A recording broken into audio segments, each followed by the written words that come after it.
We're on. Excellent. Hello, everyone, and welcome back to Crysalyst Life, also known as the Cat and Sue Show. There we go. So I'm Katrina White. And I'm Susan Lynne. So, Susan. Yes. Today, we were just chatting about... Yeah, we were getting into some crazy stuff. We're getting into such a fascinating topic, and we thought, well, let's get the camera on. Yeah. And capture all this great stuff. Yeah. So we started out with talking about authenticity. Yes. And being authentic in every situation that you're in, being your authentic self. Mm-hmm. And then we started whatever talking about, yeah, whatever that means. Mm. And then we started talking about how at different points in our lives we had, what we call disowned parts. Yikes! Yeah. It's a phrase that I've learned.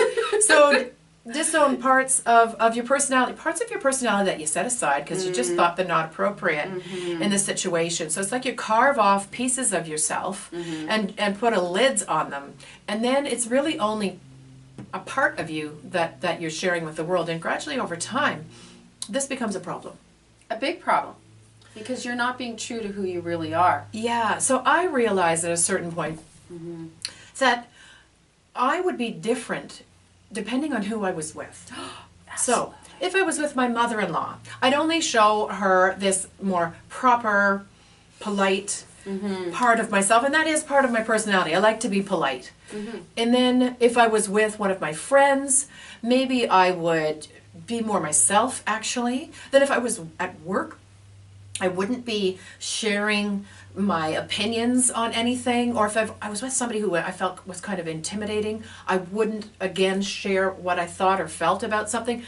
And it was, to me, I felt it was quite extreme, so I felt like a chameleon, like with different people, I was different. Yes. And then I started to ask myself, well then, where am I? Like, who are you?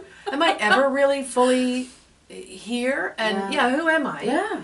And like, did I disappear, or which one is the real me, or what am I doing? Like, I felt kind of gucky, actually. It's a kind of a feeling, I don't know how to explain it other than felt kind of gucky that I would be different with a different person. I had this sense this doesn't feel right, and I got to a certain point in my life where I just thought, this is unacceptable. And how am I going to have the bravery to say what I feel in a situation because I am afraid somebody will not like me. People pleaser, people pleaser. Yep.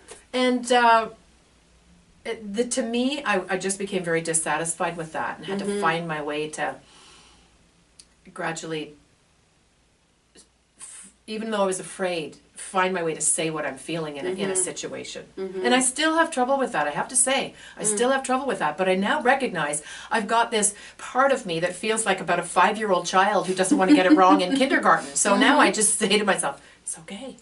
It's all right. You're not 5 years old. It's not kindergarten. Take a breath. Yeah. You're going to be okay if you say this. So I still have to bolster myself. It just gets easier because I know that this dynamic is going on within me. Right. And I know this is just a regular part of the human psychology, the human personality, the human psyche. I know we all do this to an extent because I've learned that through studying psychology. Absolutely. And you were talking about your experience with this kind of thing, like a disowned part is what we could call it. I love this phrase, by the way. Thank you so much for saying this. Okay. Because that's exactly how it feels. Okay. It's as if along the way, because your authentic self, which, I mean, we hear that term all the time. Yeah. But who is that at the end of the day? It's well, I complex. think that evolves. Yes. Right? I mean, when you are happy, when you are loving, when you are accepting what is and moving your life forward, I think you're being more your authentic self. Yeah. Right? Yeah, and honest. And honest about who you are and what you want in life. Yeah, yeah, yeah. Right? And so for me, the authentic self, oh my goodness, I parked that little girl when I was little, when I was very little. Started with the open heart surgery, being told I'm a very sickly little girl. When you were 3. When I was 3 and a half, surgery, yeah. And so my being at that point was, oh, she's a very sickly little girl, poor little girl.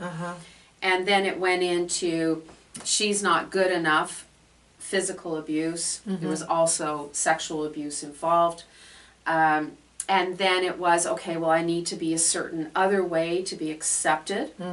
And then it was at school, because I was on a lot of drugs for my heart and things like that. I was quite chubby. And so, and I had blue cat eye glasses, which are all the rage right now, by the way. Yes. And they are Everything retro, comes back. but They're very retro. We lived through the original. I had my pink cat eye glasses, and she turns out blue. Oy. And so there was living through that and having to be my next personality in a way, which was the jovial, funny kid. I was a class clown, to get over all my insecurities about the chubbiness and other things. And then it just morphed and morphed and morphed and morphed. And eventually, I love your word chameleon. That's exactly what it was like. It was like change colors for the people so that they would love me in whoever that was. So ultimately what happened is I was living 3 lives. Okay. I was living who I wanted to be, which I was always fighting against. Who I was becoming, which I was also fighting against, and who I really was. And the biggest journey was finding who was I. Because you can be all these people. You know, you can be the sports fanatic, or you could be the ballet dancer, or you could be the cook, or you could be this, you could be the really smart corporate person, or the yoga master, or whatever the case may be. And all of those are who you are. But the challenge is, what is the core that defines who you are?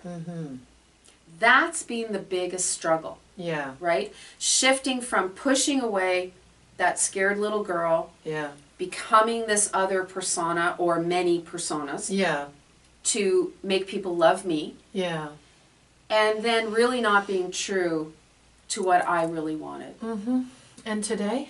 I'm free of all that. This is who I am. And who I am is a complex, wonderful smorgasbord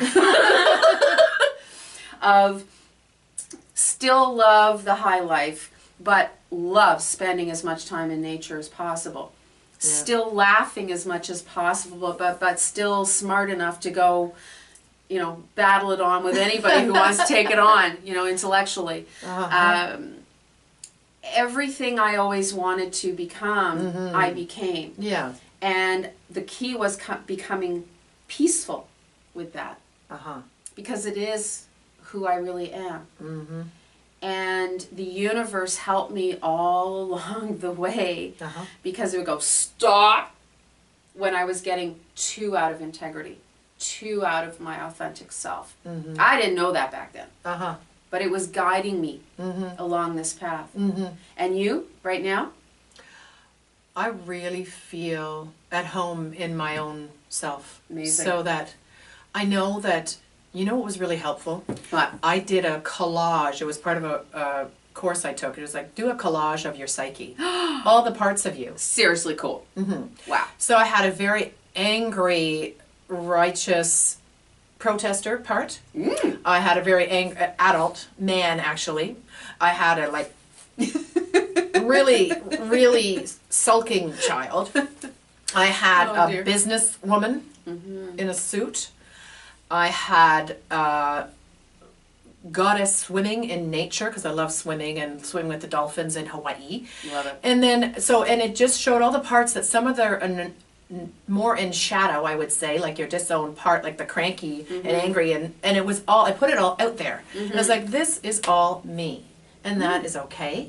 And it was a fun activity. You might want to try that. Great exercise. Yes. Wow. And I recognize these parts now. I get it when they're kind of more at the forefront, or one of them has kind of gotten, you could call it activated or triggered or emotional, and I can kind of, almost like I talk to that part of myself, say, I get it. Yep, this makes sense. And I feel at peace, really, most of the time. I just really feel at peace. Or when these emotions come up, I understand how to going to navigate myself in a peaceful way, like in a self-accepting, self-loving way. It's all me. I accept all your disowned and owned parts. Love you. I feel like hugging you. And we love you. Thank you for joining us on Crysalyst Life. We hope that this episode has helped you in some small way to advance your life forward. Visit us on Facebook at Crysalyst. Check us out on our website at crysalyst.com, or follow us on Twitter. We're always posting all the time, every day, inspirational tips and quotes and you name it, we're doing it. And on Twitter, we're on Crysalyst Life. Crysalyst Life. Yeah, there we go. So thank you. Thank you. It's been a pleasure spending this time with you. Thanks for joining us. Ciao, ciao. We love you. And see. I love it. Thanks, Sue. Thanks, camera woman.